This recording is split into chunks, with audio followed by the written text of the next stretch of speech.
espero que se pase la presentación y no quedarme trabado en la primera como la otra vez. Esta vez abrí la presentación de antemano, así no había problemas. Igual si hablas de algo que no vemos, te vamos a avisar. Dale, gracias. No, pues ya pasó en filosofía, por eso te digo. Vamos a ver el capítulo número 9 de Historia del siglo XX. Tenemos a Hobsbawm como autor troncal de todo este periodo. Y en este caso, la semana pasada hemos visto la Guerra Fría, es el capítulo anterior, hoy nos toca los años dorados, que abarca lo que son los 30 dorados, diríamos. Esperen, ¿por qué no sé?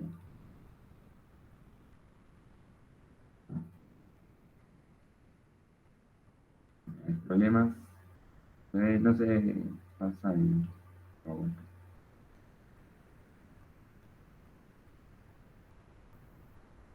Bien.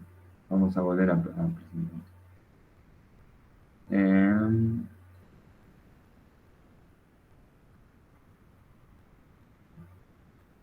lo voy a presentar desde acá porque en la presentación no me mostraba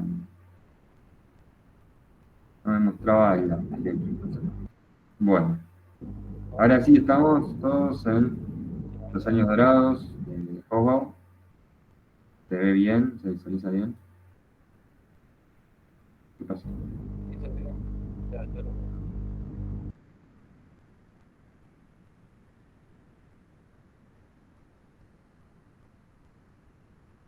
¿Se ve? ¿Dónde estamos? Sí, se ve en vista de esquema, pero se ve. Sí, quise poner presentación, pero no... Lo quise poner desde la presentación ya abierta y no me mostraba las palabras, no sé, me lo mostraba todo en negro. Así que vamos a hacerlo desde esta plantilla, que es más precario, pero bueno, por lo menos vamos a ver al contenido. Como Si les es una decía, plantilla de Paint, creo que tiene que tener una forma de presentarlo. Pero no, bueno. lo que pasa es que es un PowerPoint que no tiene Office, no es el Office oficial, no es el... Entonces es como... No sé. Va muy bien, así se ve bien. Igual creo que así se ve bien. Así que vamos a intentar con la plantilla, vamos a checarlo un poquito. Si no... Ahí está, bien. Vamos entonces con el texto de Hobsbawm, como les decía, el capítulo 9. Hobsbawm va a ser troncal, es quien nos da el marco teórico de todo este periodo, en su libro Historia del siglo XX. Venimos de trabajar lo que es la Guerra Fría y ya mencionar determinados procesos o hechos que abarcan, que se encuentran dentro de esos 45 años que duró el conflicto. Y en este momento de entrar en lo que él llama la Edad Dorada, la Edad de Oro, los 30 dorados, ¿no? Un periodo que podríamos situarlo post Segunda Guerra Mundial y que alcanzaría los 70, ¿no? En la década del 70. Eso serían las 3 décadas doradas, los 30 años dorados. Y él va a señalar que esta edad de oro es una etapa histórica excepcional, pero esto fue visto recién a posteriori, ¿no? En ese momento, en ese contexto, se notaba cierta mejoría en los niveles de vida, ¿no? Ya sea en los países capitalistas, como socialistas, como en el tercer mundo, en algunos más, en otros menos, pero se sentía que se había mejorado la calidad de vida, pero no con el grado de dimensión, ¿no? De tomar dimensión de lo que significaron estos 30 años dorados en cuanto a los diferentes niveles e indicadores socioeconómicos, ¿no? En los niveles de empleo, crecimiento económico, crecimiento PBI, niveles de exportación.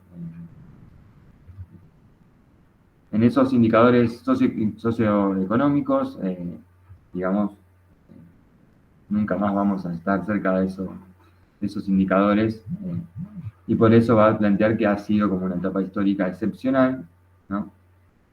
De hecho, vamos a ver con los 68 que la demanda es mayor aún, ¿no? Es ir por más, ¿no?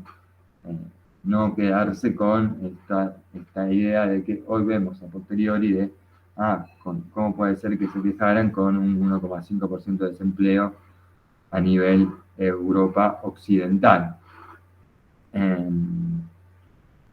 Escribieron en el chat, ¿no? Admito a ese. Bien, sigamos. Bueno, ahí veo que se ve bien, estamos como les decía, en esta culmina. Las razones de entender que es una edad de oro, que son los años dorados, tiene que ver con estos diferentes índices, ¿no? Caída en el desempleo, aquí vemos diferentes indicadores, tanto en Estados Unidos, niveles muy bajos, cómo empieza a subir a partir de la década del 70, ¿no? Estamos hablando de niveles muy bajos de desempleo, y también, bueno, acá en Europa Occidental, cómo crece, y esto es el crecimiento económico, mejor dicho, desde 1913 hasta 1989, donde la década del 50 y el 60 fundamentalmente fueron las de mayor crecimiento. Y algo a tener en cuenta, no fue tan exponencial ese crecimiento, no fue tan dorado, entre comillas, este momento, estas décadas, para Estados Unidos, como sí lo fue para el resto de los países industrializados de Occidente, para los países socialistas, fundamentalmente en la década del 50, en países del tercer mundo también, hasta los 50, 60. Ya en los 70 empezamos a entrar contar con otro panorama, ¿no? Pero aquí tenemos que durante la década del 50, 60, hay un pleno empleo generalizado en los países capitalistas desarrollados. En la Unión Soviética, fundamentalmente, hay un crecimiento más alto que Occidente en la década del 50. Después, como vimos en la clase pasada, ya en los 60 y fundamentalmente en los 70, se va a quedar por detrás y va a perder competitividad con el capitalismo y con Estados Unidos. La población del tercer mundo aumenta espectacularmente en este momento. Lo distintivo es que esta época de pleno empleo, abarcaba todo el mundo. Él va a decir, ¿no? En algún momento hubo crecimiento, buenos indicadores económicos, sociales, demográficos, pero lo distintivo de este momento es que tanto en países capitalistas como socialistas y en países del tercer mundo, hay un crecimiento generalizado, una mejora en los niveles de vida de la población,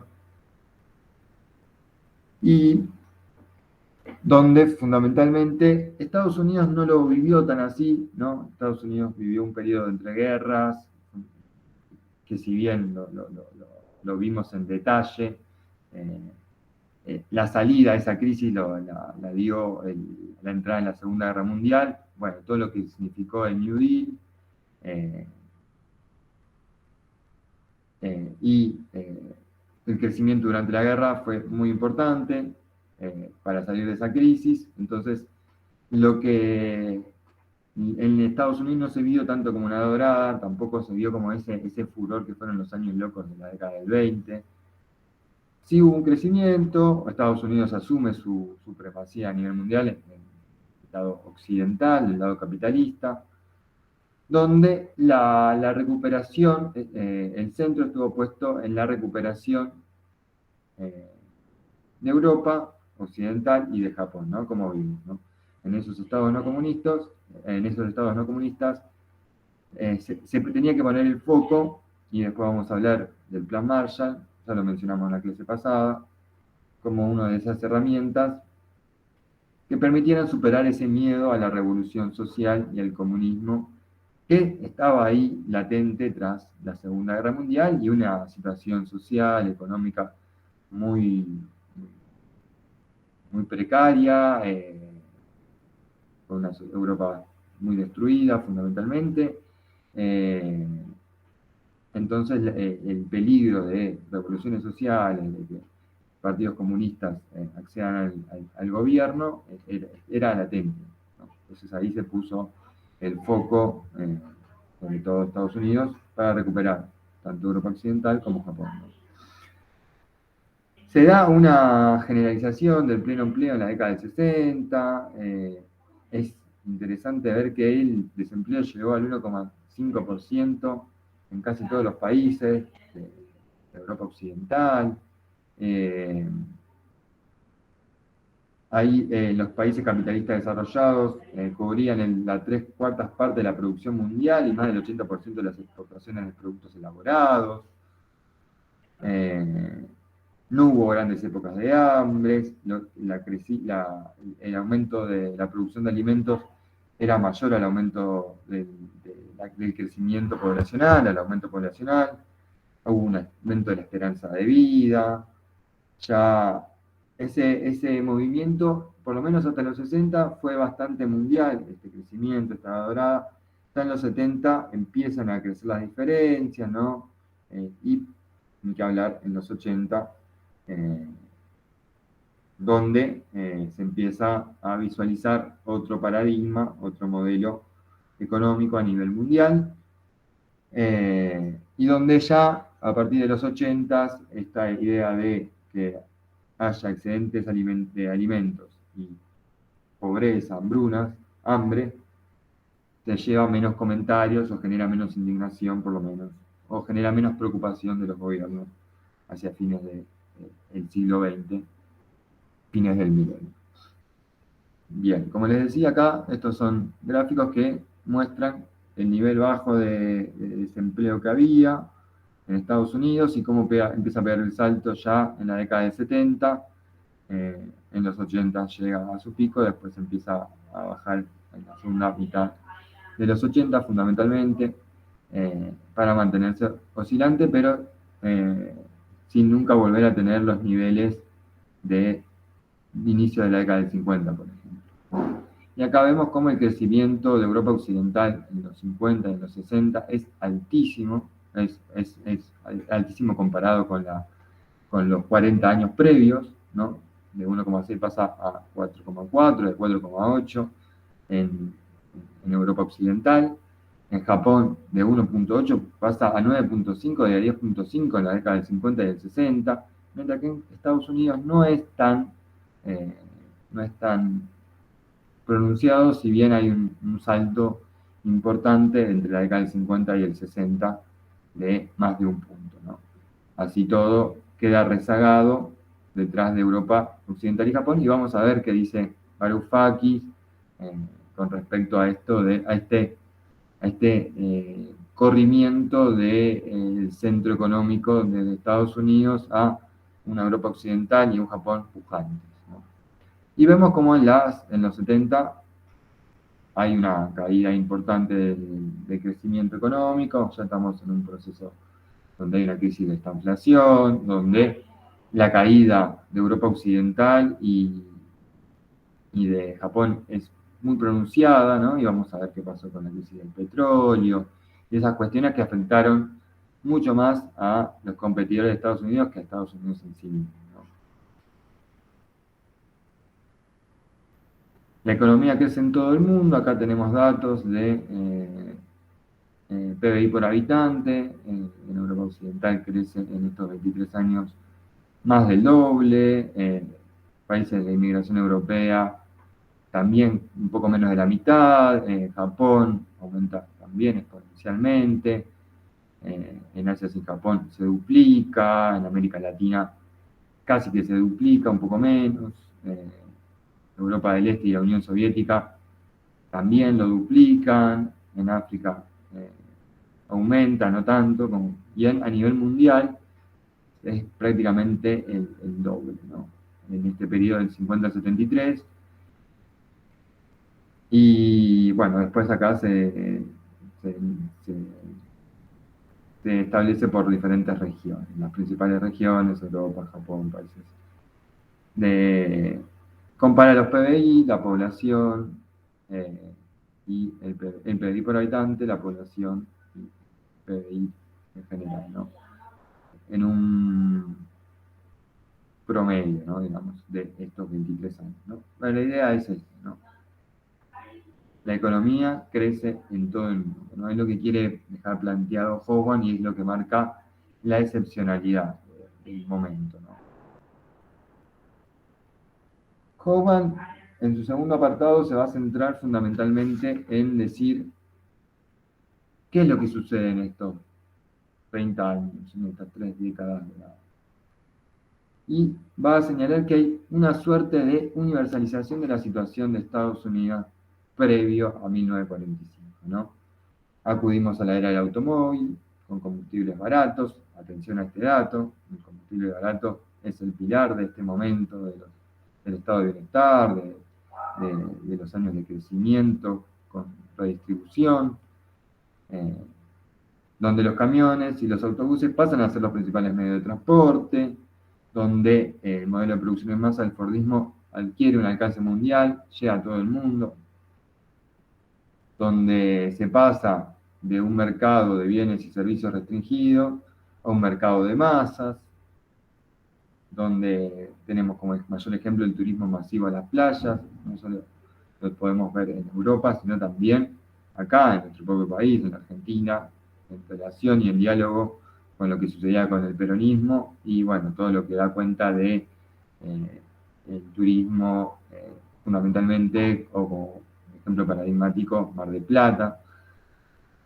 El motor de la expansión económica, va a decir Hogan, que va a ser la revolución tecnológica, con productos nuevos y mejorados, y donde la guerra, con su alta demanda de tecnología, preparó una serie de procesos revolucionarios adaptados al uso civil. El radar, el motor a reacción, la incipiente electrónica y la tecnología de la información, ¿no? Donde la base va a estar dada en la investigación científica más avanzada. Aquí se transforma la vida cotidiana en casi todos los países. La revolución tecnológica penetró en las conciencias con el atractivo de la novedad y la portabilidad, ¿no? Hay un proceso de miniaturización de los productos. Los radiotransistores portátiles, los relojes digitales, las calculadoras de bolsillo. Bueno, en este momento la TV, los vinilos, los cassettes, etc. Hay un montón de productos que salen a la venta y se va conformando un mercado de masas, como les decía, donde lo que antes era lujo se va convirtiendo ahora en indicador de bienestar habitual que se masifica, ¿no? Que llega a mayores partes y a mayores porciones de la población. Donde también en esta revolución tecnológica tiene una relevancia la I+D, ¿no? La investigación más el desarrollo, ¿no? Es crucial para el crecimiento económico y obviamente de los beneficios de los capitalistas, ¿no? Aquí las ventajas comparativas se consolidan, se empiezan a diferenciar, ¿no? Empiezan a ver estas diferencias entre comillas, primer mundo y tercer mundo, entre centro y periferia, a través de aquellos países que incentivan la investigación, el desarrollo, en donde los costos de investigación van aumentando dentro de los costos de producción, ¿no? Cada vez implican una mayor proporción de ese costo de producción total. El proceso de innovación es continuo, donde justamente el crecimiento de estos beneficios va a estar dado por lo nuevo, ¿no? Por la necesidad de la novedad, ¿no? De tener lo nuevo. Un tercer aspecto de esta universalización de la situación de los Estados Unidos previo a 1945 es el hecho de que la mayoría de las nuevas tecnologías requería capital intensivo y eliminaba mano de obra, donde el objetivo ideal al que se apuntaba era una motorización automática, una robotización, y que cada vez más tenía como visión tener a la gente, ver a la gente más como consumidores, compradores de bienes, más que como más que, que empleados, como compradores de bienes y servicios, consumidores, y no tanto como trabajadores en sí, ¿no? Lo que va a decir Hogan es que si bien hay un proceso de aumento del capital intensivo o de mayores proporciones de capital en desmedro de mano de obra, por lo menos por una generación no se evidenció esa sustitución de trabajadores y trabajadores, porque todavía había una expansión, había posibilidad de obtener mano de obra a lo largo y ancho del mundo, y reducir los costos, y eso, entonces por eso, en este proceso los salarios de los trabajadores aumentaron año a año, y pudieron acceder a cada vez más productos, ¿no? Entonces, vamos a ver que esto en la década del 50, del 60, no genera ningún conflicto, pero ya en los 70 vamos a ver que la situación no es lo mismo. Y ya se empieza ese mercado de mano de obra, trabajadores, empieza a llegar a sus límites y ahí empiezan a haber conflictos con respecto al capital y el trabajo, ¿no? Y a la productividad, a los beneficios, las ganancias. En el tercer apartado del texto, Hogan se va a centrar en lo que él llama el gran salto, donde el modelo va a estar dado por Estados Unidos, con dos procesos que se dan en paralelo. Uno es el de reestructuración y reforma del capitalismo. En eso tenemos que hacer mención a lo que es la economía mixta, ¿no? Donde hay una planificación y gestión de la modernización económica y un crecimiento de la demanda, donde los gobiernos asumen el compromiso por asegurar el bienestar y la seguridad social. Por eso va a decir que hay una democratización del mercado. Y el otro proceso que se va dando en Estados Unidos, que después se va a expandir, es la internacionalización de la producción, ¿no? Hay una suerte, empieza a darse lo que es una globalización que multiplicó la capacidad productiva de la economía mundial al generar una división internacional del trabajo más compleja, y esto fue llevando a una mayor internacionalización de la producción, ¿no? Asistimos en estas 3 décadas a un estallido del comercio de productos industriales, principalmente entre los países industriales, ya industrializados. Hay una expansión a nuevos países de las viejas industrias y con sus viejas tecnologías. La Argentina, que uno analiza el periodo de la década del 50 con el peronismo, pero sino también con el desarrollismo, lo que traen las grandes transnacionales son tecnologías que ya no se utilizaban en Europa, en Estados Unidos, y también lo que sucede en estos momentos es que tras la guerra, la química y la farmacología generan una suerte de revolución sexual en Occidente, en la década del 60 y el 70, ¿no? Gracias a las antibióticas, la píldora anticonceptiva, todas estas cuestiones de la revolución sexual, revolución social y cultural que se dan en los 60 y los 70, los nombro, los menciono, pero merecen su capítulo aparte cuando trabajemos los 68, y Hogan le dedica 2 capítulos específicos. Va a señalar Hogan que hay una suerte de matrimonio, que existe un matrimonio entre el liberalismo económico con la socialdemocracia y con ciertos préstamos de la Unión Soviética, ¿no? Es decir, todos estos componentes dan a este periodo particular lo que es el estado de bienestar. Y estas reformas que se visualizan y que se producen en estos años tienen muy presente el recuerdo de la Gran Depresión y obviamente el peligro comunista, ¿no? El telón de hierro está ahí presente, ¿no?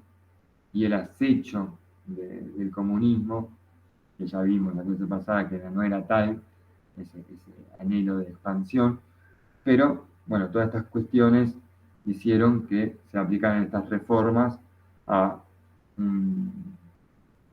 a la doctrina liberal en cuanto a la economía, ¿no? Podríamos decir, que habíamos visto previo a la Primera Guerra Mundial y que en 1929 hizo crack con la Gran Depresión, ¿no? Y el crash de Wall Street.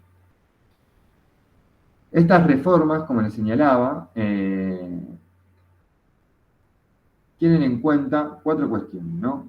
Por un lado, el desastre de entreguerras, ¿no? Está muy presente el desastre de entreguerras, y ese desastre se había dado por la disrupción del sistema comercial y financiero mundial y la fragmentación del mundo en economías autárquicas, es decir, en aplicar medidas proteccionistas, en cada país encerrar en sí mismo y cuidar a sus propios intereses. Entonces, no se podía volver a aplicar esas mismas recetas.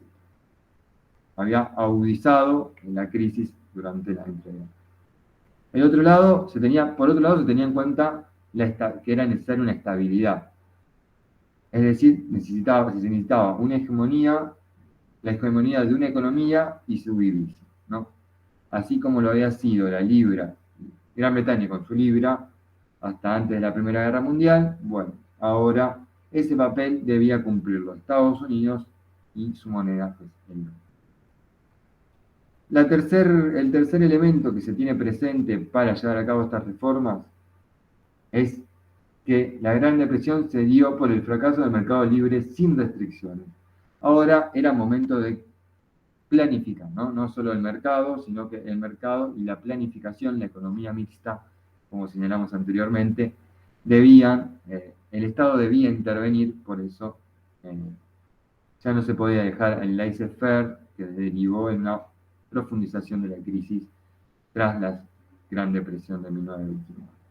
Y por último, obviamente, estas reformas debían darse por razones sociales y políticas. No se podía volver a los niveles de desempleo, ese desempleo masivo que se había generado tras la Gran Depresión y el proceso previo de la Primera Guerra Mundial y sus consecuencias, ¿no? Entonces, por todo esto es que Hoban va a decir que se llevan a cabo estas reformas, ¿no? Estas son algunas de las explicaciones que él da para decir cómo se lava la cara el capitalismo y se va conformando este estado de bienestar, ¿no? Aquí vemos también cómo crecen los sectores secundarios y terciarios, la industria, la construcción a nivel mundial, comparado entre 1950 y 1973, decrecen los sectores primarios, ¿no? En Alemania y Japón son muy importantes el crecimiento de los sectores secundarios y terciarios, las actividades secundarias y terciarias. Y vamos a ver que estos dos países fueron, Alemania Occidental obviamente estamos hablando, ¿no? Van a empezar a querer disputar, por lo menos, o correr el centro de la economía mundial capitalista ya a partir de los 60 y los 70, ¿no? Y vamos a poder visualizar cuáles son las estrategias que utiliza Estados Unidos y cómo se va modificando el paradigma mundial basado en el patrón dólar-oro, ¿no? Como les decía, bueno, todos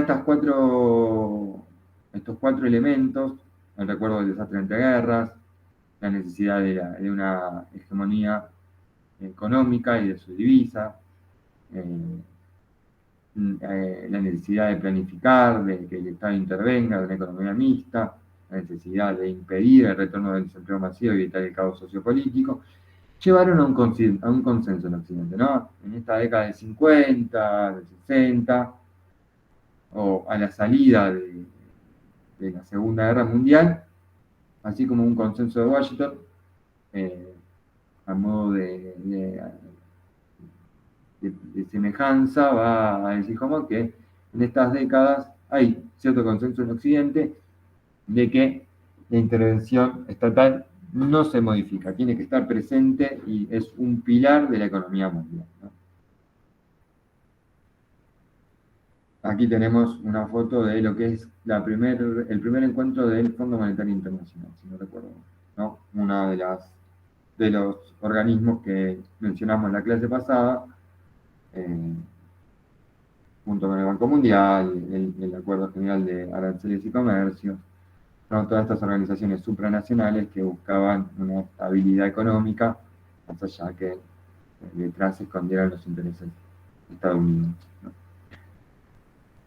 En el cuarto apartado, Hoffman va a establecer los alcances que tuvo la Edad Dorada, el estado de bienestar, eh, y las contradicciones que encerraba en sí mismo, ¿no? Él va a decir que, bueno, el desarrollo de la economía capitalista mundial tuvo como su centro Estados Unidos, propició acuerdos institucionales concretos, como les señalaba, el FMI, el Banco Mundial, el GATT, el Acuerdo General de Aranceles y Comercio, que si bien sus objetivos los objetivos que se plantearon eran bastante interesantes cuando uno los lee, ¿no? Eh, más, más que nada viéndolo con la situación en lo que después se convirtieron estos organismos supranacionales, ¿no? Y en las crisis que causaron en los países fundamentalmente del tercer mundo. Bueno, obviamente sus objetivos nunca se cumplieron, objetivos bastante, digamos, con los que uno podía coincidir en ese momento, eh, pero que en la práctica no fue tal. Lo que sí funcionó en sentido de que Estados Unidos pudo mantener su hegemonía o sostener su hegemonía, su supremacía en el lado occidental, capitalista, ¿no? Y se vivió en estos 30 años dorados una época de libre comercio, libertad de movimientos de capitales y estabilidad cambiaria gracias a este dominio de Estados Unidos y Europa. Por otro lado, por el miedo, sí, ¿alguien quería hablar? Perdón, yo me subo a la moto y después no.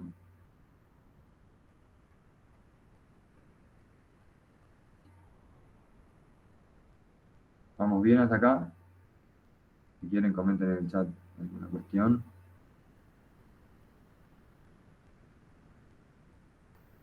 Bien. Si no, bueno, sigo. Como les decía, en este contexto, Estados Unidos decide ayudar a sus futuros competidores, justamente por el miedo al comunismo, en el marco de la Guerra Fría, el Plan Marshall, como vemos acá, eh, el cartel de propaganda del Plan Marshall. Y lo que podemos decir es que si bien hay una libertad de capitales y de productos, no los estados, obviamente, los gobiernos se resistían a una libertad de la circulación de las personas, más allá de que justamente los flujos migratorios del campo a la ciudad, de la periferia del centro, alimentaron los años dorados y fueron la base, eh, la fuerza de trabajo que movilizó el motor de la economía mundial. El autor va a empezar a distinguir diferentes momentos a través de las décadas, cómo se fue modificando el comercio y la economía mundial, ¿no? Va a decir que el comercio entre los países era cada vez mayor en la década de los 50, sumado al dinamismo que daba la economía doméstica, la economía interna de cada país, pero que a partir de los 60 la economía se va volviendo cada vez más transnacional, ¿no? Donde los estados y las fronteras se van viendo como obstáculos, ¿no? Para el desarrollo del capitalismo, ¿no? y de la economía mundial. Y ya entrando en los 70, la transnacionalización se va expandiendo a nivel mundial, ya dirá, mayor internacionalización de la producción, etc. ¿no? Entonces, acá vamos a ver cómo hay tres aspectos que empiezan a agrietar este modelo, este paradigma basado en el estado de bienestar, en el empleo, en la intervención estatal, en un crecimiento económico.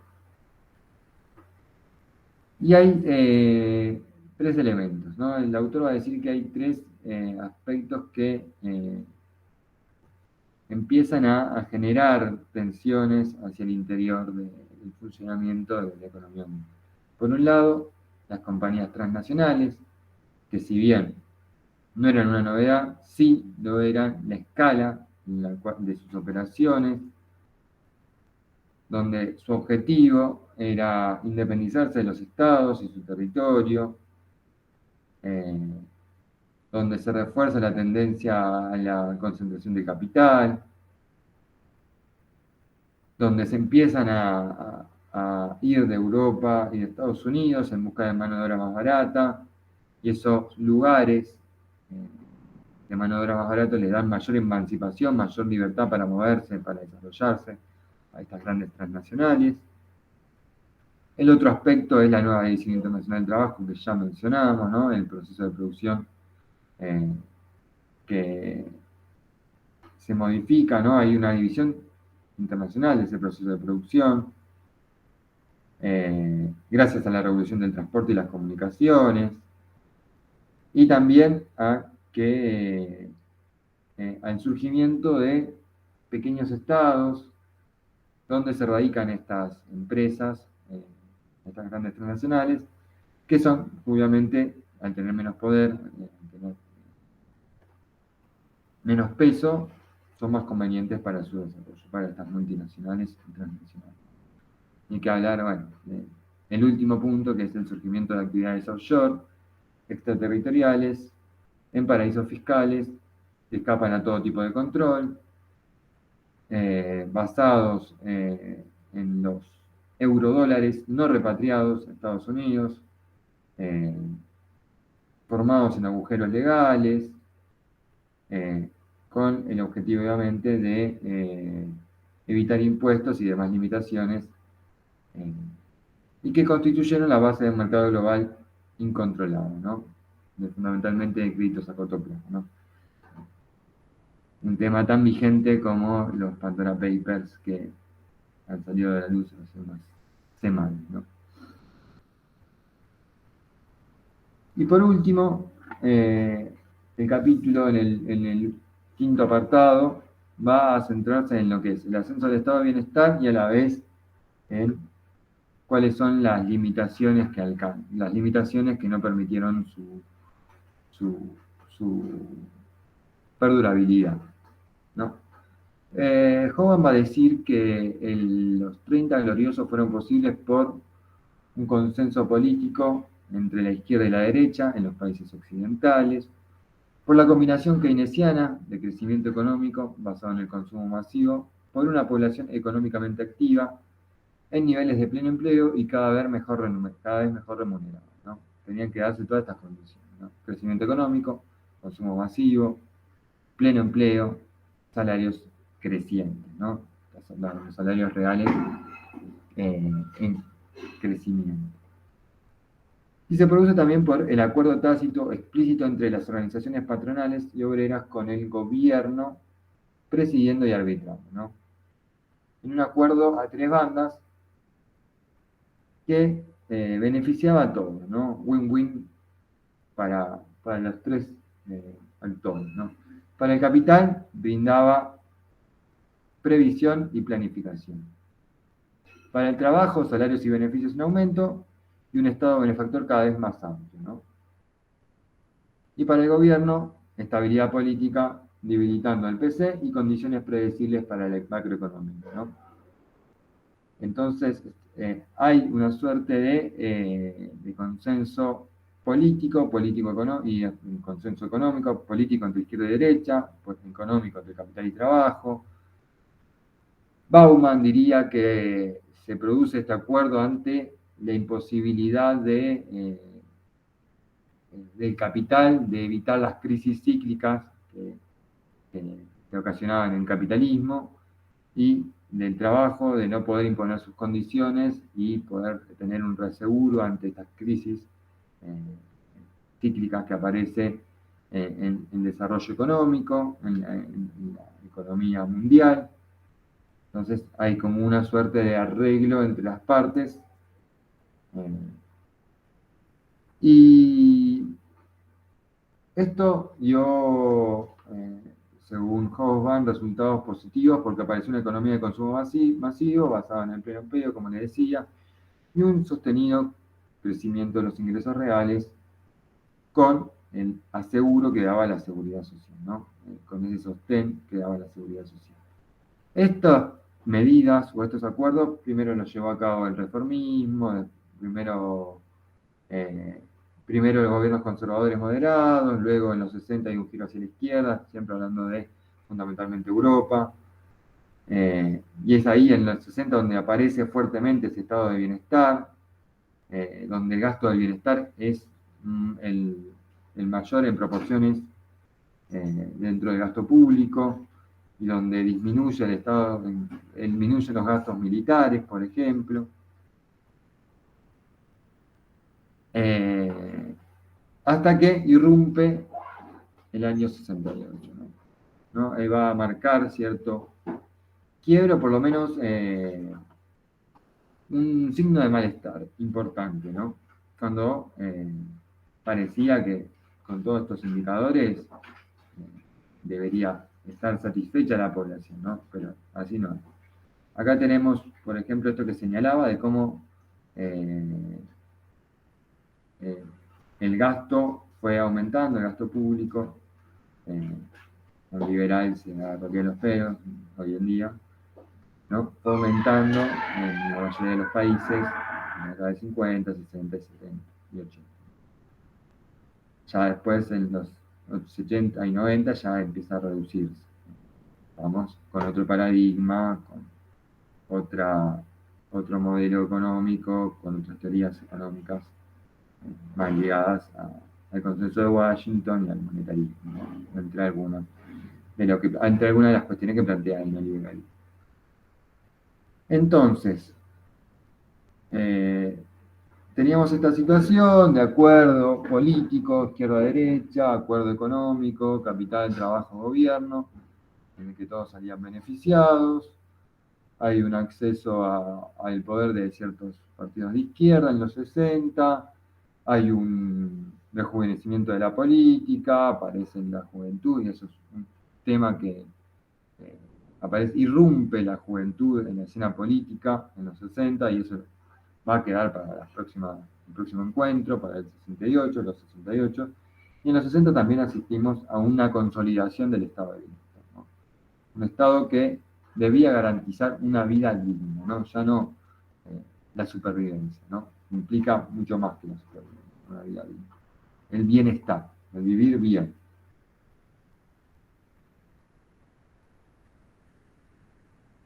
Sin embargo, el 68 son un signo de que no podría perdurar demasiado este sistema mundial, ¿no? Basado en Bretton Woods, ¿no? La economía dependía de dos cuestiones: la coordinación entre aumento de productividad y de ganancias, y el equilibrio entre aumento de producción y la capacidad de consumo, ¿no? Entonces, tenía que aumentar mientras aumentara la producción, la productividad, las ganancias y el consumo, todo cerraba. Estas cuestiones que decía recién, ¿no? Mantuviéramos los niveles de pleno empleo, de aumento de salarios reales, de aumento de producción, aumento de productividad, aumento de ganancias y rentabilidad. Y el orden mundial, como señalamos anteriormente, dependía del dominio de Estados Unidos como estabilizador y garante. ¿Qué sucede durante los 60? Hay muestra de desgaste de su supremacía, ¿no? una hegemonía estadounidense en declive, donde Vietnam es la muestra, lo mencionamos la clase pasada, ningún aliado de la OTAN manda tropas a esa guerra de Estados Unidos contra Vietnam.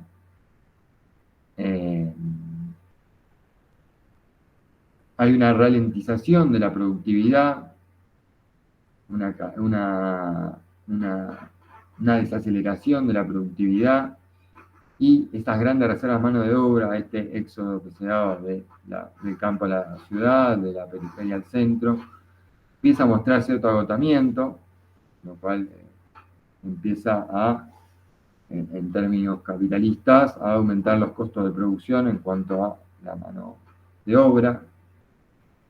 Y también hay un cambio de actitud de la clase trabajadora que cada vez se organiza más, cada vez lucha por más reivindicaciones, que se radicalizan en ciertos puntos, en ciertos lugares, y que se manifiesta en los 68 como un ejemplo, pero sin embargo, en toda esa década del 60 y 70 no hubo muchas muestras de que el trabajo quiso avanzar sobre el capital. A nivel mundial, incluso lo podemos pensar en Argentina, ¿no? Las corrientes clasistas, etc. En 1973 va a significar un cambio drástico de un fin de una época, ¿no? La época de los años dorados, ¿no? La crisis del petróleo, la estanflación, el estancamiento con inflación, va a significar el principio del fin de estos años dorados de crecimiento económico y va a plantear esta cuestión de cómo es posible, por qué fueron posibles estos años, ¿no? ¿Por qué fue posible este momento de crecimiento, de mejora de los niveles de vida? Y si fue algo excepcional, fue algo único y que no es posible repetirse, ¿no? Si fue por que las condiciones del contexto ayudaron a eso y no se puede volver a ese paradigma del estado de bienestar, que también son discusiones que se dan hoy en día, ¿no? Y aquí vemos cómo en estos gráficos el precio del petróleo da pequeños saltos, primero acá en el 73, el primer salto, en el 79 es un segundo gran salto que da. Bueno, ya a partir de la década del siglo XXI vemos nuevamente un salto. Vemos lo bajo que se venían manteniendo en el periodo de la década del 40, 20, 30, 40, 50, ¿no? En este periodo de mi primera mitad del siglo XX, incluso podemos hablar de fines del siglo XIX, ¿no? Eso abarata los costos, eso permitió que la revolución de los transportes, las comunicaciones, los camiones y los autobuses se conviertan en los principales medios de transporte, y cómo a partir de la década del 70 asistimos a una subida del precio del petróleo que va a tener unas fuertes implicancias, ¿no? No me quiero meter demasiado en eso porque Varoufakis analiza en profundidad estas cuestiones, ¿no? Bien, un poco es así el cierre que da Hobsbawm, ¿no?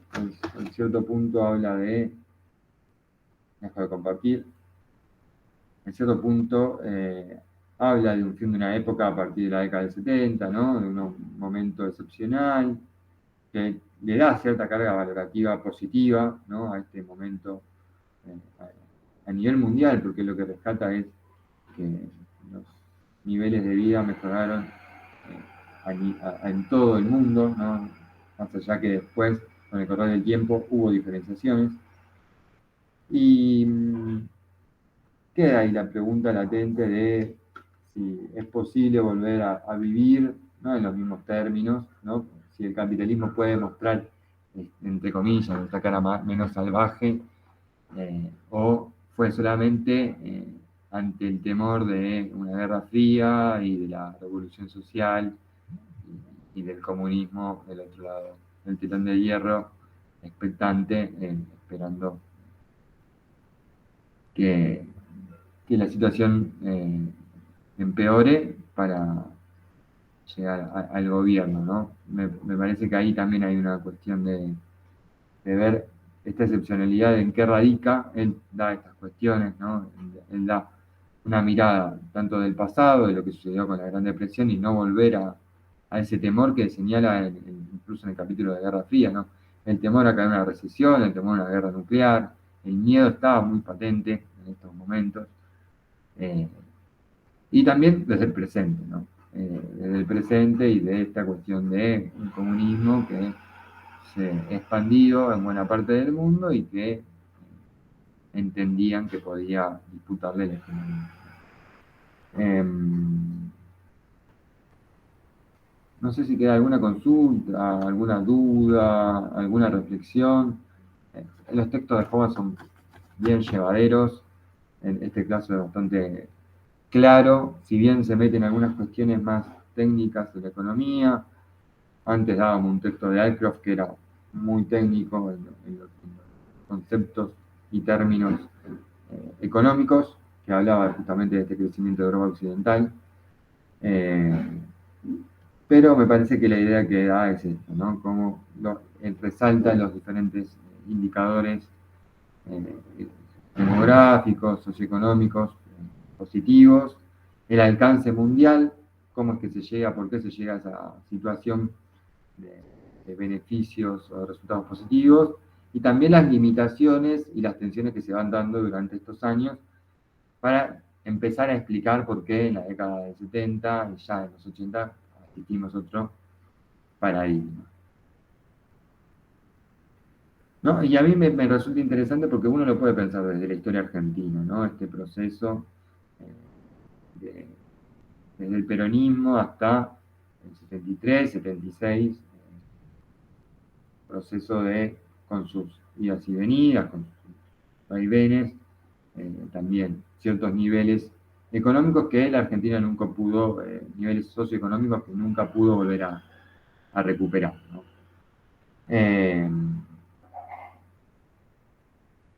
¿Algo para decir? ¿Algo para aportar?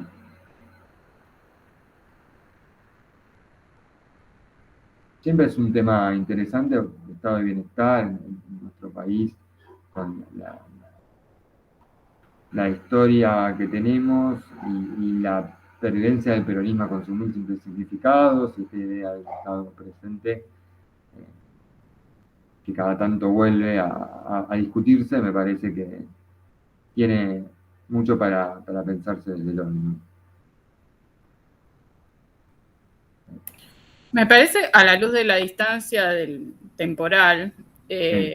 que en realidad no hay un sistema, o sea, que los dos muestran los límites que tiene el capitalismo, tanto el estado de bienestar como digamos, el liberalismo, en su versión pre-30 y post-30. Me parece que también también muestra los límites de la izquierda en no haber sabido, digamos, poner de manifiesto que esos límites a lo único que condujeron es a que nosotros sigamos igual que antes del 30. Y que en definitiva digamos, los vaivenes entre el neoliberalismo y el surgimiento de gobiernos que se escudan, digamos, tras la lógica del estado de bienestar, lo único que hacen es ayudar al capitalismo a sobrevivir, si quiere. Sí, hay una crítica también que hace Hoffman a los partidos de izquierda en la década del 60 y 70 que se vuelcan fuertemente al reformismo, a las mejoras en las condiciones laborales, las condiciones de vida, y ya no están enfocados en un cambio del sistema, ¿no? En una revolución personal.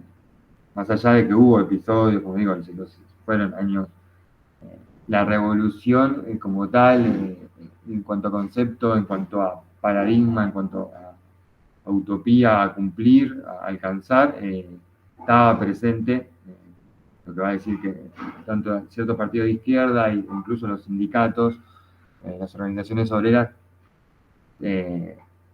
en cierto punto acompañaron el proceso de un capitalismo más benefactor, para decirlo entre comillas, ¿no?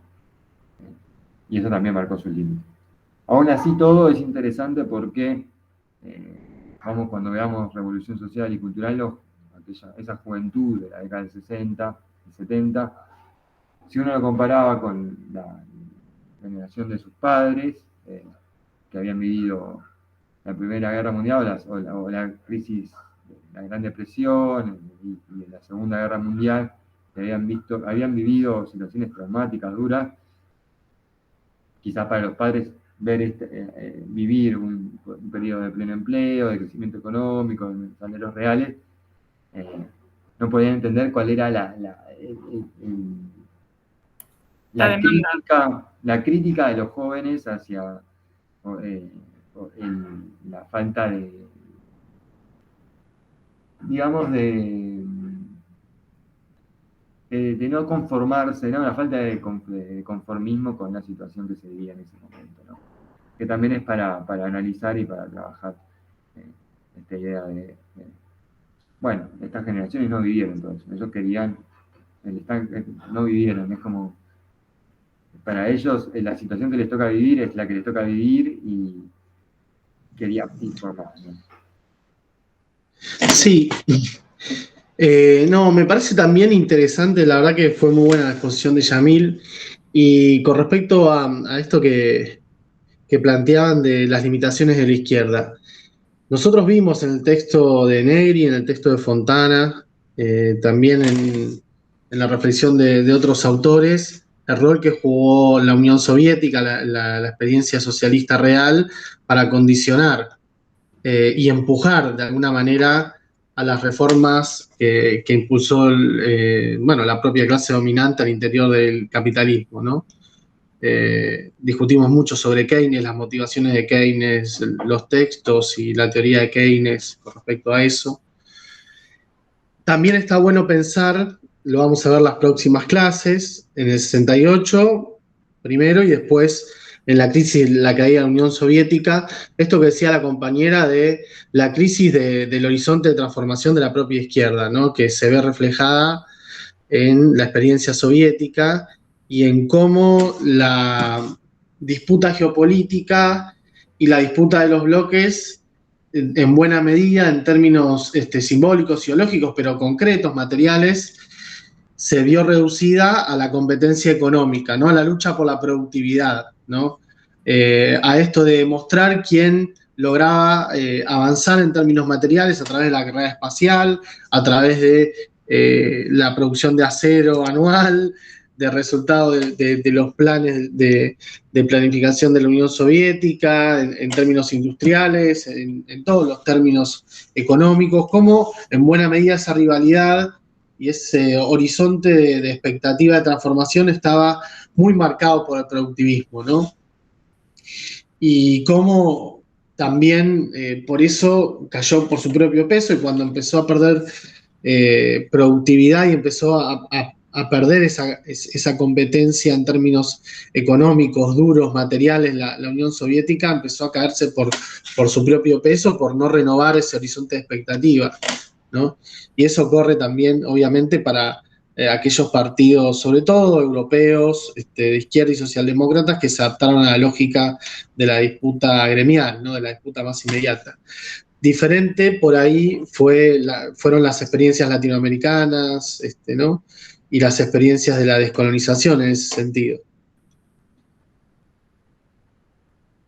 Sí, Hoffman centra bastante su análisis siempre en Europa, fundamentalmente en Europa occidental, más allá de que arranca el capítulo mostrando que se vive cierta bonanza a nivel mundial, ¿no? Después va a ir marcando esta diferencia con el largo del tiempo, sobre todo a partir de los 60 y 70 hay una especie de diferenciación en cuanto a este crecimiento y al desarrollo de cada uno de los continentes,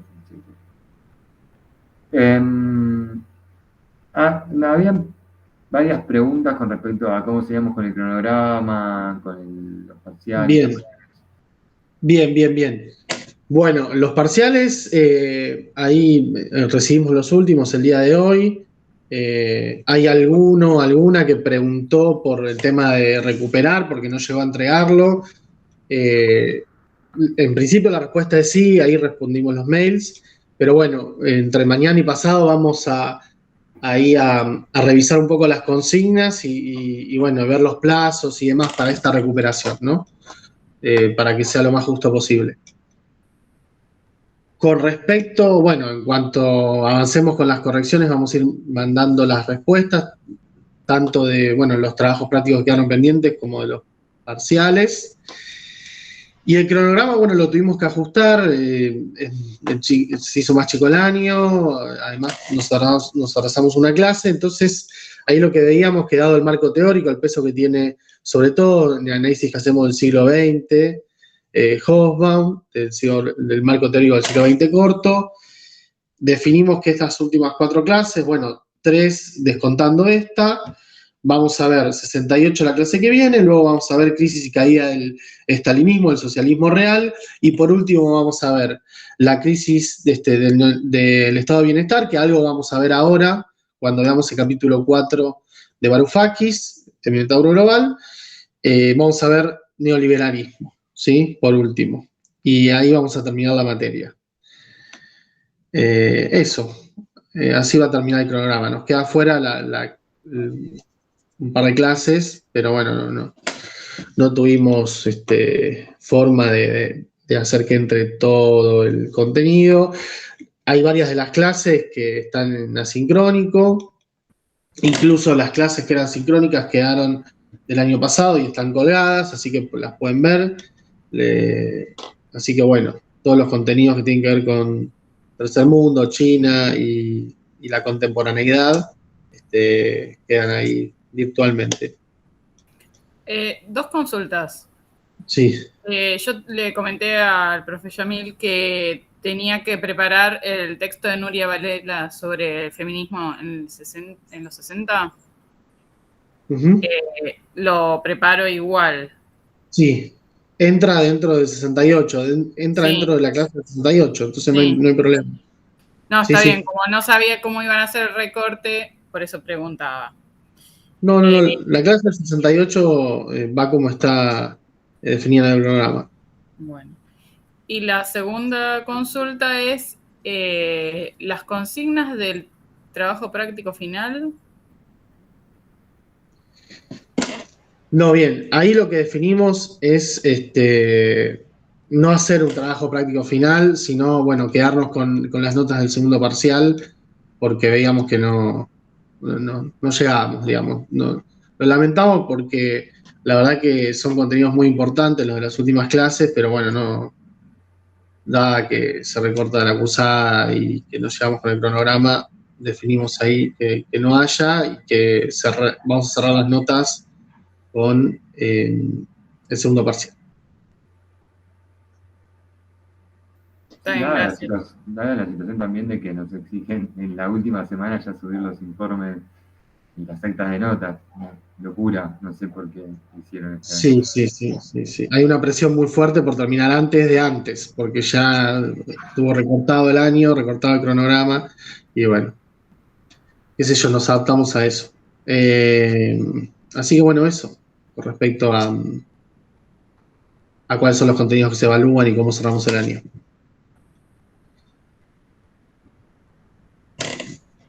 Creo que esas eran las preguntas. Así que, no sé si Bien. Si ¿Alguna no, duda, pregunta? Seguimos, si no, igual con el contenido.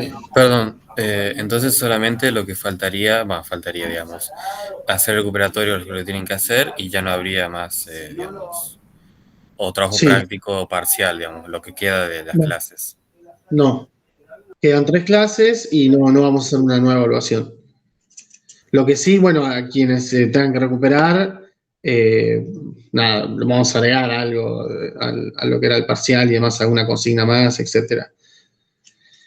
Eso. Y bueno, los que tengan que rehacer trabajos prácticos, lo mismo. Pónganse al día, así hacemos las correcciones y podemos cerrar ahí el año. ¿Algo más respecto de esto? Las cuestiones formales, evaluatorias, etcétera, etcétera. Preguntaban por Gaby si va a volver o no va a volver. Gaby vuelve, Gaby en algún momento vuelve. Calculo, no sé, que para el cierre, para el cierre va a estar, seguro. Sí, yo también. Sí, más allá de la licencia por paternidad, que es corta, seguro él va a querer venir para hacer un cierre y demás. Bueno, buenísimo. Bueno, gracias por todo, entonces. Quedó todo clarísimo. Buenísimo, buenísimo, bárbaro. Le metemos a la última parte de la clase con el texto de Varoufakis, el capítulo 4 del Minotauro Global. ¿Podés, Yami, Sí, comparto. compartir? Sí. Y ir pasándola. Sí, vos decime.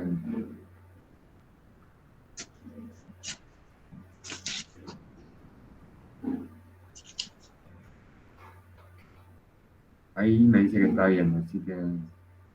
Fenómeno. Bueno, este libro es un libro del 2015. Varoufakis lo escribe en el mismo momento que asume como diputado por la coalición Syriza, una coalición de izquierda, que, bueno, después del desastre económico, una situación bastante similar a la nuestra del 2001, incluso peor, ¿no? Sobre todo por lo que implicaba para el conjunto de la Unión Europea, una crisis de deuda, básicamente, fundamentalmente con la Comisión Europea, con la Unión Europea, con los bancos alemanes, fundamentalmente, y que, bueno, no se podía resolver, y, bueno, eso generaba, obviamente, recurrentes crisis políticas, el bipartidismo que había ahí en Grecia estaba completamente en crisis, y surgió esta coalición de izquierda, de distintas expresiones de izquierda, con Alexis Tsipras, ¿no? Como el principal líder, el principal referente, quien asume como primer ministro, con un programa radical de no al pago de la deuda y romper con la zona de euro, ¿no? Una zona de euro en crisis, post-crisis del 2008, ¿no? Lehman Brothers, etcétera, etcétera. Después lo vamos a ver bien eso cuando veamos neoliberalismo, vamos a ver algo de la crisis del neoliberalismo, o vamos a intentar llegar. Pero bueno, fue una de las expresiones más cabales, ¿no? En varios de los países europeos semiperiféricos, se podría decir, o no tan centrales, ¿no? España, Portugal, varios países de Europa del Este, y bueno, Islandia fue uno también de los ejemplos de la crisis financiera y económica. Bueno, Grecia fue uno de los ejemplos más cabales, ¿no? De voraz neoliberalización y crisis financiera y económica brutal. Entonces, Yanis Varoufakis fue primero fue legislador y después fue elegido ministro de Economía. Un economista heterodoxo de izquierda bastante radical, de hecho de ideario socialista y comunista, que, bueno, planteaba fuertemente la necesidad, no solamente la posibilidad, sino la necesidad para poder desarrollar económicamente al país y recuperar la senda del crecimiento, de la recuperación y la inclusión social, con tasas de desocupación astronómicas, la industria naval, muy importante en Grecia, hecha añicos, también esto afectó otras actividades importantes como el turismo, no sé, un descalabro económico. Y bueno, Tsipras fue uno de los exponentes más radicales de todo este proceso, que terminó frustrado muy rápidamente, ¿no?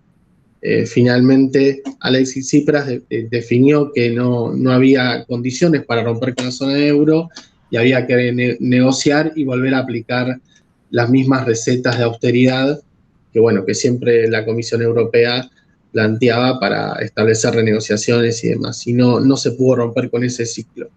Y Varoufakis obviamente renunció.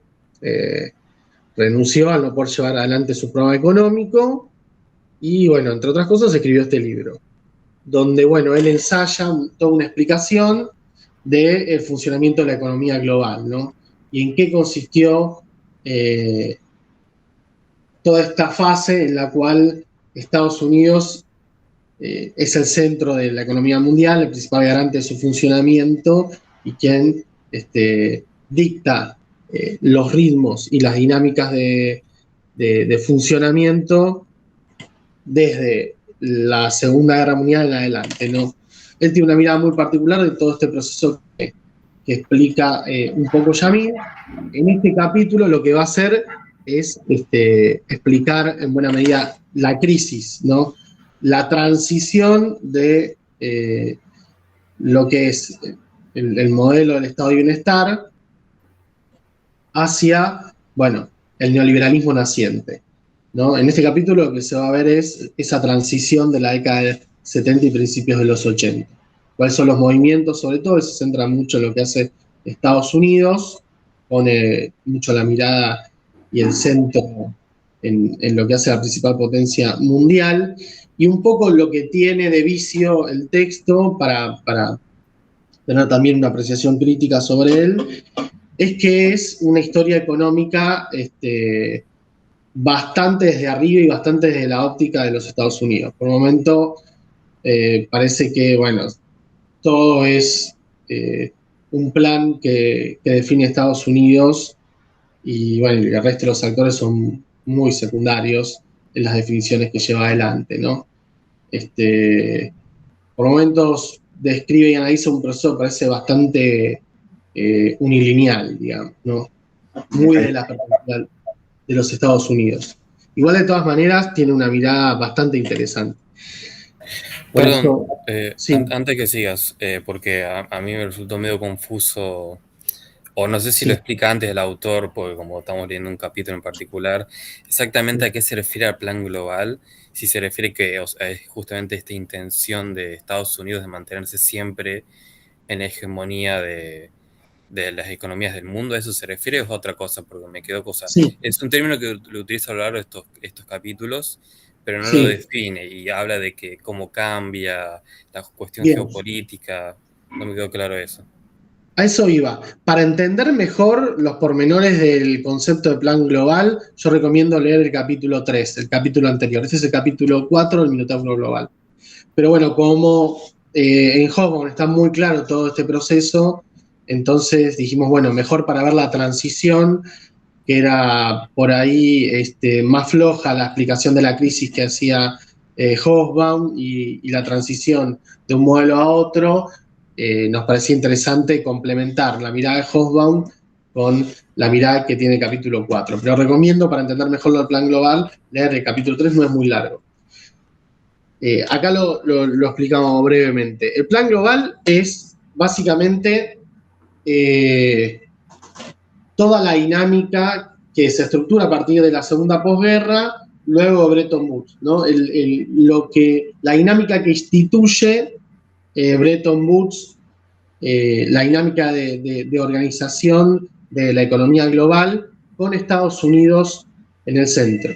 Esto fue muy discutido en su momento. Nuevamente, Keynes, cuando se celebró el Congreso Bretton Woods y se llegó al acuerdo de cómo debería funcionar el comercio mundial y el nuevo orden mundial, lo que planteaba Keynes es que tenía que haber, el gran problema que tenían los ciclos de capitalismo es que no había mecanismos globales de reciclado excelente. Es esta sigla que ustedes van a ver a lo largo de los capítulos y a lo largo del libro, que para Varoufakis es central, ¿no?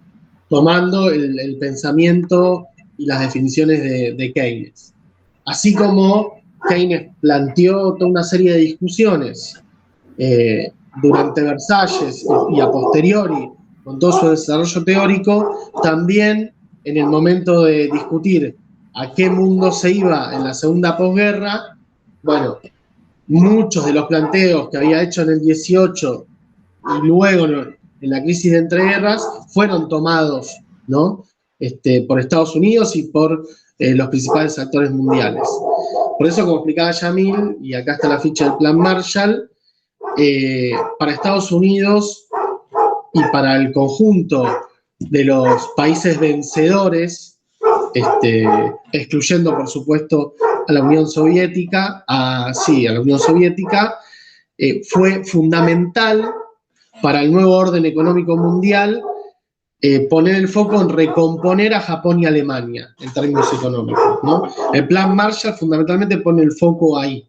Y buena parte del funcionamiento de la economía mundial va a poner el foco en cómo recomponer y articular con la economía europea y que Japón sea el principal motor de la economía asiática, ¿no? Sobre todo teniendo en cuenta lo que fue todo el proceso de la Revolución China.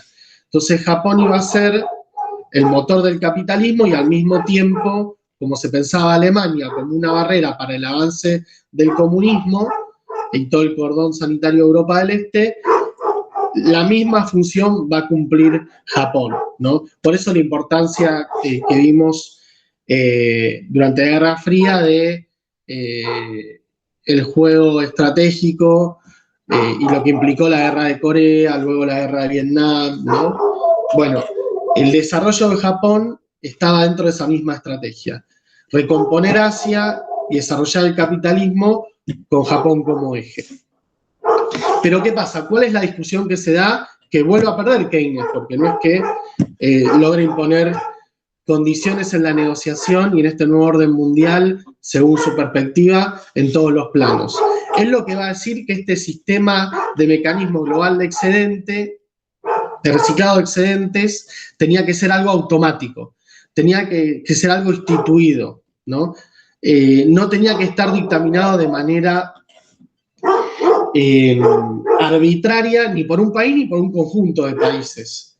Él lo que planteaba, así como se instituyó el Fondo Monetario Internacional como herramienta y como mecanismo para acudir en ayuda de los países que estén en dificultades financieras y económicas para poder adaptarse a la dinámica de Bretton Woods, lo que plantea, y el Banco Mundial, ¿no? Para también fomentar e impulsar el desarrollo de manera estratégica de distintas economías a lo largo y a lo ancho del planeta, lo que planteaba Keynes es que este reciclado de excedentes, ¿qué es el mecanismo global de reciclado de excedentes?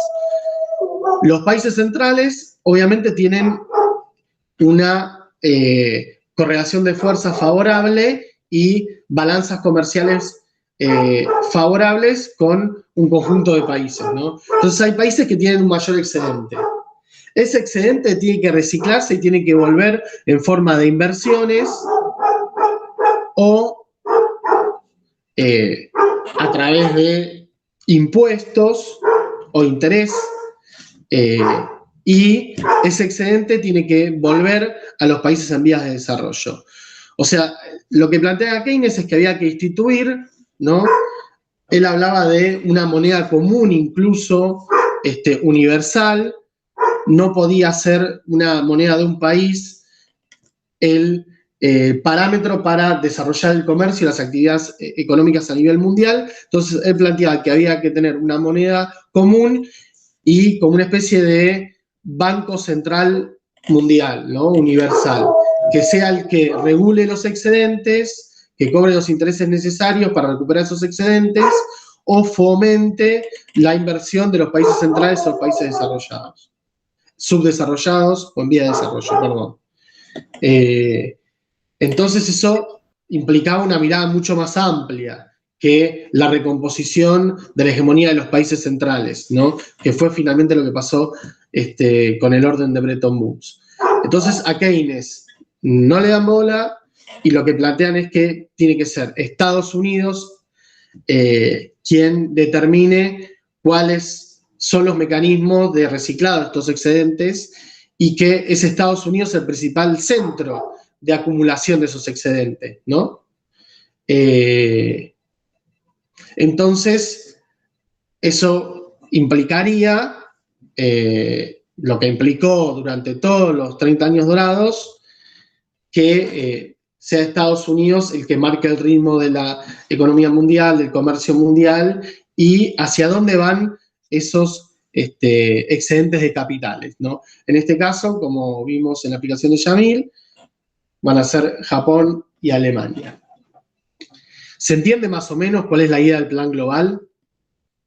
Es el plan que hizo ahora me queda claro. Woods, con el patrón dólar, un dólar, 35 onzas de oro, y el dólar como moneda universal, y Estados Unidos como aquel que acumula la mayor parte de excedentes de capital y quien define hacia dónde van esos excedentes de capital para desarrollar tal o cual economía.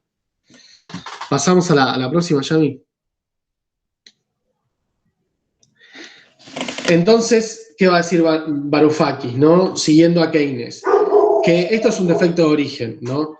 La ausencia de un mecanismo formal y automático va a generar discrecionalidad por parte de Estados Unidos y que se utilice esa posición dominante en términos económicos, obviamente en beneficio de la acumulación de poder geopolítico, ¿no?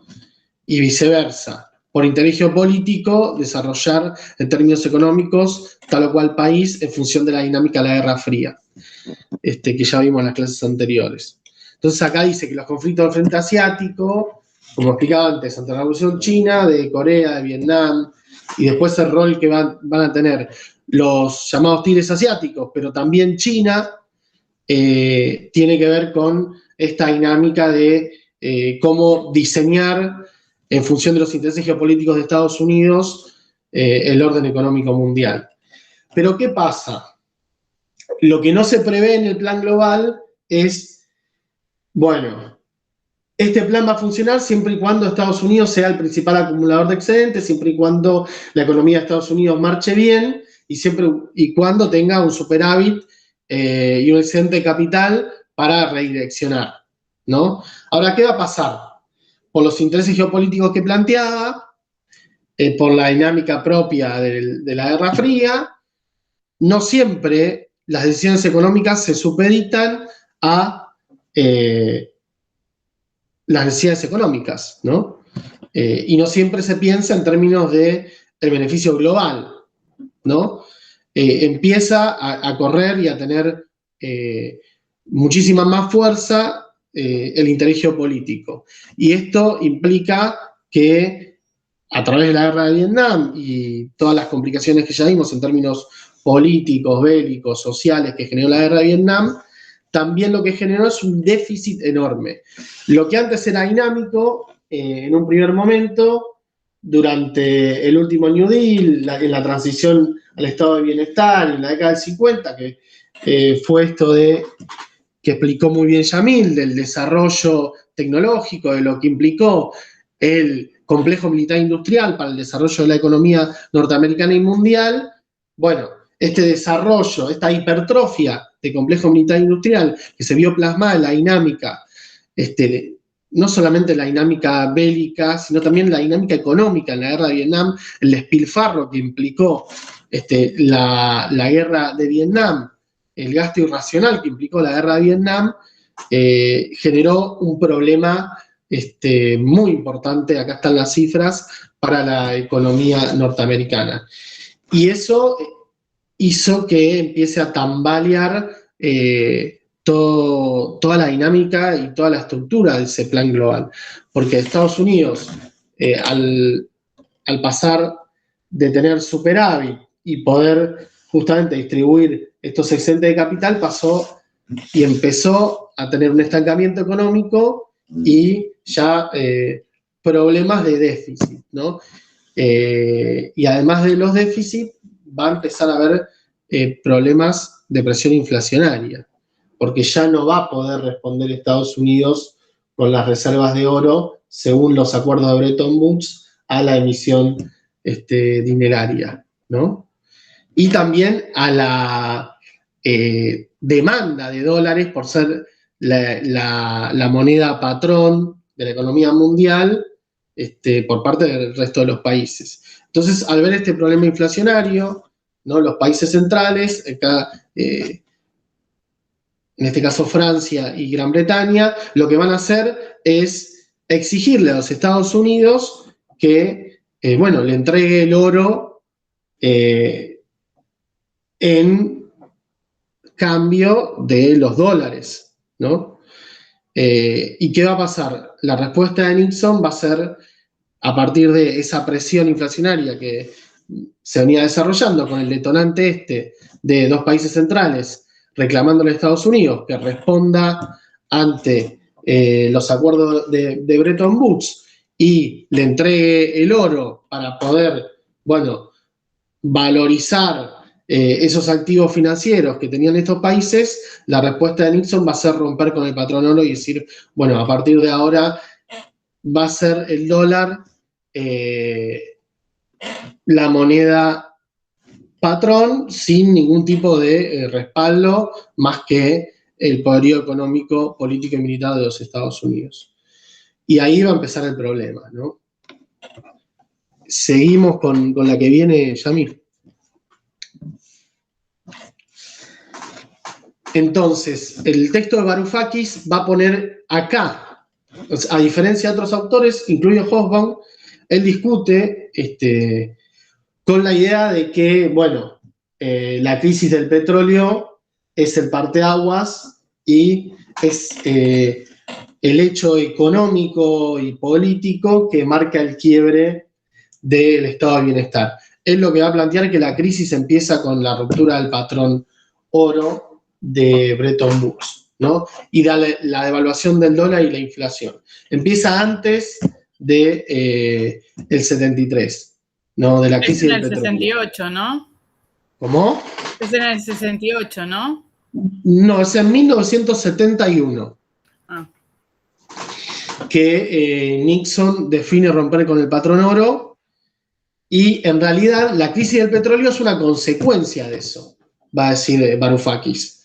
Es decir, los países petroleros, al haber una espiral inflacionaria del dólar y al desconfiar de la nueva dinámica y el nuevo patrón de unidad de medida monetario y al ver la inestabilidad financiera que esto había generado, deciden, poner en valor sus activos aumentando el precio, ¿no? Desconfiando de la marcha devaluatoria del dólar.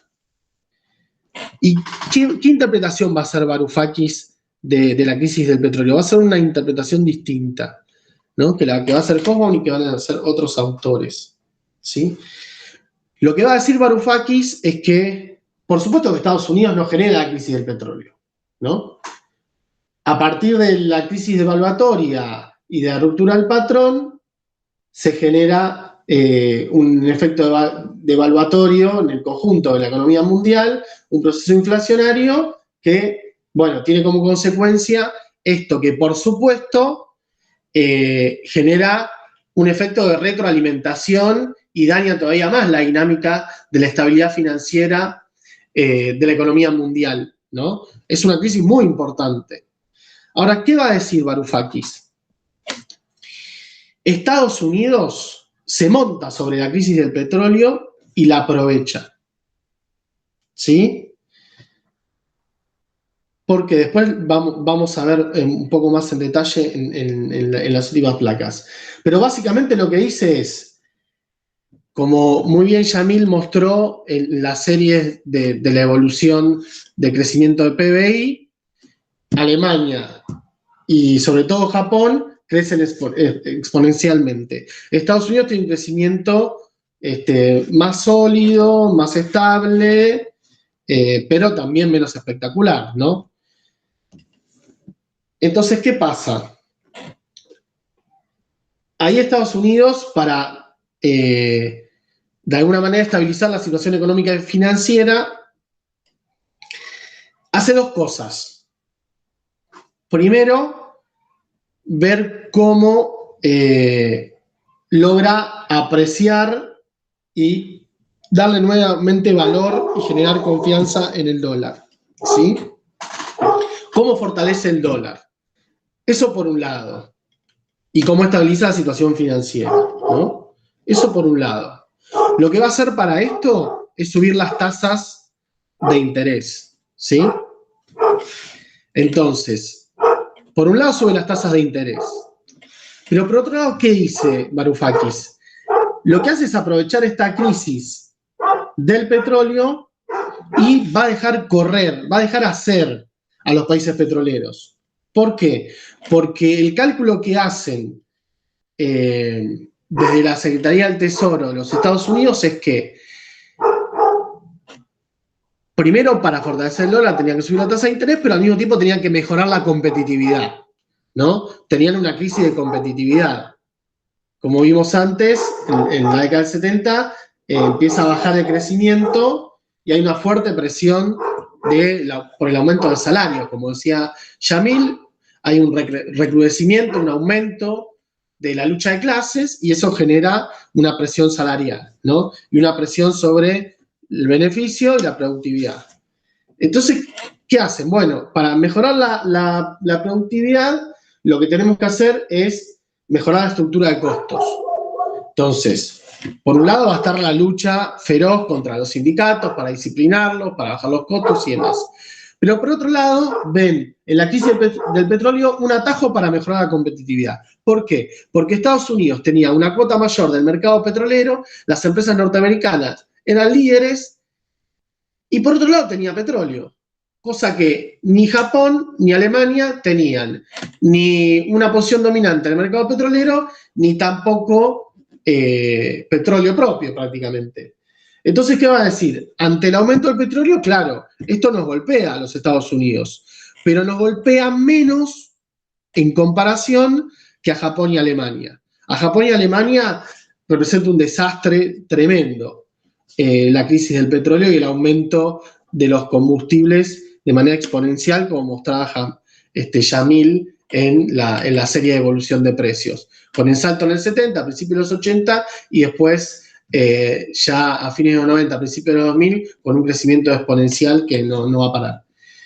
Entonces, Estados Unidos deja hacer, porque además, lo que plantea Varoufakis, que es inteligente, dice, en términos geopolíticos, en ese momento, Irán, ¿no? Arabia Saudita, Venezuela, son todos aliados de los Estados Unidos en sus respectivas regiones. Entonces, no tenían demasiadas dificultades Estados Unidos para apretar las clavijas y para sentarse a negociar de manera más dura. Sin embargo, deja hacer, ¿no? Y a partir de ahí saca una ventaja. Pasamos, bien, quedan 5 minutos. Entonces, ¿cuáles son las 4 ventajas que Estados Unidos tiene para generar una transición en la cual se pasa el estado de bienestar a un nuevo orden en el cual el Estado tenga otro rol y el dólar siga manteniendo su capacidad de imponer las condiciones financieras, ¿no? Entonces, va a decir que tiene 4 carismas, ¿no? Siguiendo un poco la metáfora esta del Minotauro, ¿no? El Minotauro es Estados Unidos, ¿no? La bestia que consume todos los recursos. Esa es un poco la metáfora. Condición de moneda de reserva, lo que decimos antes. Siempre que hay una crisis, hay una estampida hacia el dólar. Esto que nos pasa en la Argentina, que la Argentina pasa por demás, bueno, también pasa en otros países y en otros mercados. Estados Unidos es el único país donde la demanda de su propia moneda no refleja un crecimiento económico. Es lo que les decía antes, ¿sí? Todo el mundo demanda la moneda de los Estados Unidos, al ser la moneda de reserva y la moneda de intercambio por excelencia, ¿no? Entonces ahí Estados Unidos tiene una ventaja que va a buscar potenciar. Esto que les decía antes, los costos energéticos crecientes, Estados Unidos importaba el 32,5% del petróleo en 1970. Ahora, el caso de Europa, Alemania en particular y Japón, prácticamente todo. Entonces, esta suba de los hidrocarburos mejoró la competitividad de los Estados Unidos por un tema objetivo. Después, bueno, como les decía antes, en una polarización social, en un escenario de crisis, las corporaciones logran, después de una lucha de una década, imponerse en la disputa con los sindicatos para frenar el aumento de los salarios. Y después, el cuarto elemento es el poder geopolítico, ¿no? Que eso va a redundar en un beneficio y una recuperación económica. ¿Por qué? Porque entre 1960 y 1972, Estados Unidos no solamente fortalece y, en términos Varoufakis, redistribuye los excedentes hacia Japón y Alemania y buena parte de Europa, sino lo hace, por ejemplo, con los países latinoamericanos, lo hace con Bulgaria y Polonia, con Yugoslavia y Rumania, con aquellos países del este que, bueno, tenían cierta autonomía respecto a la Unión Soviética y, en términos geopolíticos, representaban de interés para hacer una apuesta. Ahora bien, esto que parecía una ayuda y una apuesta geopolítica terminó siendo un beneficio para los Estados Unidos contra los intereses de estos países. ¿Por qué? Porque, como dije antes, la suba de la tasa de interés para fortalecer al dólar, lo que va a generar es a todos aquellos países que estaban endeudados en dólares, generarle un problema de crisis de deuda fenomenal, ¿no? Y tener que reportarle intereses de deuda mucho mayores, ¿no? Seguimos con la próxima y ya cerramos. Entonces, ¿qué pasa? La suba de interés lo que va a generar que Estados Unidos que tenga estos cuatro elementos, ¿no? Que sea la moneda de medida, el poder geopolítico, etcétera, etcétera. Y la suba de interés lo que va a generar es que buena parte de los saldos de capital, las ganancias, ¿no? Los excedentes que tengan Alemania y Japón, después el sudeste asiático y China, pero incluso los petrodólares, ¿no? Los petrodólares, ¿a dónde van a ir? Los petrodólares van a ir a Wall Street, van a volver en forma de inversión especulativa y financiera a los Estados Unidos. Entonces, Estados Unidos, ahí, en ese cambio de dinámica, va a pasar de ser, como decía antes, el centro de la economía mundial en términos comerciales y productivos industriales y un reciclador de excedente a discreción, teniendo esa posición económica dominante y hegemónica, va a pasar a ser, va a mantener y va a reforzar incluso más. Después vamos a ver, cuando veamos en detalle el desarrollo del neoliberalismo, va a reforzar más su posición dominante en términos financieros, va a decir Varoufakis. Y lo va a hacer ahora con un mecanismo completamente inverso, ¿no? El mecanismo global de reciclado de excedentes va a ser al revés a cómo funcionaba con el plan global. Estados Unidos se va a desprender del rol que tenía hegemónico en términos productivos, ¿no? Incluso en términos de exportación, en términos comerciales, ¿no? Hay una articulación, ¿no? Lógica entre dejar de ser la principal industria del mundo y principal exportador de productos industriales, ¿no? Para pasar a ser fundamentalmente un centro financiero, ¿no? Por eso pasa del plan global a esta metáfora Varoufakis del minotauro global. Aquel monstruo geopolítico, ¿no? Que con su poder geopolítico, pero fundamentalmente transformando su hegemonía económica, básicamente, centralmente en una economía financiera, va a chupar todos esos excedentes de capital de los países más dinámicos en términos productivos, ¿no? Como decía antes, primero Alemania y Japón, los países que generan que tienen la renta petrolera y que generan estos petrodólares, y después las factorías del sudeste asiático y hoy China, ¿sí? Estados Unidos va a lograr consolidar esta hegemonía a través de este nuevo mecanismo global, ¿sí? Y lo que antes se sustentaba con los superávit gemelos, fiscal y comercial, ahora se va a sostener con gigantescos déficit gemelos, ¿sí? Y con la capacidad de, a través de los mecanismos financieros, de atraer capitales e imponer condiciones, ¿sí? Entonces, a contrario de lo que se piensa, cuando Estados Unidos declina su carácter de potencia industrial, logra sujetar a las nuevas potencias industriales todavía más a sus apetencias y a su dinámica de crecimiento y de funcionamiento económico, ¿no? Hoy China es mucho más interdependiente, y Europa es mucho más interdependiente de los Estados Unidos que, bueno, lo que eran Japón, Alemania, incluso en el momento del Plan Marshall, ¿no? Es muy curioso cómo se da este nuevo mecanismo de funcionamiento de la economía global. Dejamos acá porque después, bueno, avanza ya Varoufakis con, bueno, la explicación de en qué consiste este Minotauro global, cómo es que funciona en todas sus aristas y, bueno, cómo es esta compleja interrelación, ¿no? ¿Dudas, preguntas, consultas? Ya nos pasamos 4 minutos. Pero bien, llegamos.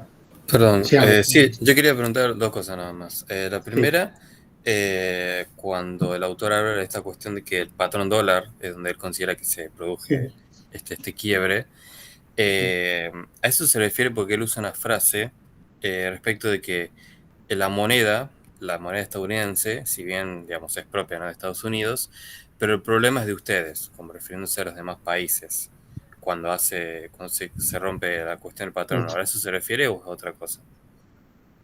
Sí, bueno, esa es una frase, me parece que es un discurso de Paul Volcker, que es uno de los personajes más relevantes de este periodo de transición. Fue secretario de Tesoro durante muchísimos años y fue un poco uno de los artífices y diseñadores de todos estos mecanismos. Sí, básicamente ahí lo que quiere expresar con esa frase es que, bueno, el dólar es el patrón universal, la unidad de valor, y la realidad es que si hay un problema con el dólar, ustedes también van a estar en los mismos problemas que nosotros, ¿no? O en realidad peores, ¿no? Básicamente ese es un poco el razonamiento. Nosotros somos quien dicta las reglas, quien tiene mayor capacidad de definir el valor, ¿no? Que tienen las cosas en función de ser los únicos que pueden emitir dólares, ¿no? También entonces lo que va a marcar, perdón, y mantener unos niveles de... Sí, disculpa. Esa frase es una ironía, donde en realidad lo que le están diciendo, bueno, ustedes lo que tienen es una impotencia absoluta. Ahora ustedes, sin ni siquiera tener el condicionamiento del oro, ahora nosotros nos deshicimos de ese ancla, de esa atadura, y somos nosotros los que ponemos todas las reglas. Básicamente es una ironía que refleja eso. Sí, ¿qué querías decir? Perdón. Discúlpame. Sí, y mantener unos niveles de deuda exorbitantes, ¿no? También Estados Unidos hoy, por ejemplo, hace muy poco, estaba debatiendo elevar el techo de la deuda, de hasta dónde se puede endeudar, y eso lo resuelven en el Congreso y decidiendo después emitir. O sea, ellos prácticamente manejan la economía mundial a partir de su Reserva Federal, sigue funcionando así. Exacto, ponen las reglas para el funcionamiento de la economía norteamericana, pero a partir de ahí también las dictan para el funcionamiento de la economía global. es un poco lo que refleja la frase. Claro, justamente por eso quería preguntar, porque me pareció tan claro, pero bueno, como quizás pues, me resultó medio complejo en ciertos datos fácticos, pero bueno, quería sacar una duda respecto a eso. Pero sí, ya sospechaba que iba en ese sentido, pero quería confirmar. Sí. Sí, es un poco complejo el texto, pero con un par de líneas se entiende bastante bien. La idea de fondo es bastante simple, ¿no? Me parece a mí. Lo explica bastante didácticamente. Este libro es un libro de divulgación, ¿no? Con lo cual eligió una prosa ágil y no llenar con cuadros, datos, fórmulas, ¿no? Se parece mucho a los libros que están de moda, que todos los neoliberales sacan uno al año, ¿no? Cada economista neoliberal saca uno al año donde explica por enésima vez las virtudes del mercado y cómo funciona la economía, ¿no? Este sería un libro de divulgación económico del bien, básicamente. No sé si ¿Dudas, queda preguntas, consultas? Después, de todos modos, vamos a retomar cuando veamos Ascenso del Neoliberalismo y Crisis de Estado de Bienestar, ¿no? Uh-huh. Sí. Así que bueno. Perfecto. Estamos. Gracias por todo. No, por favor, a ustedes y nos vemos el jueves que viene. El jueves que viene es 68, para los que tengan que preparar.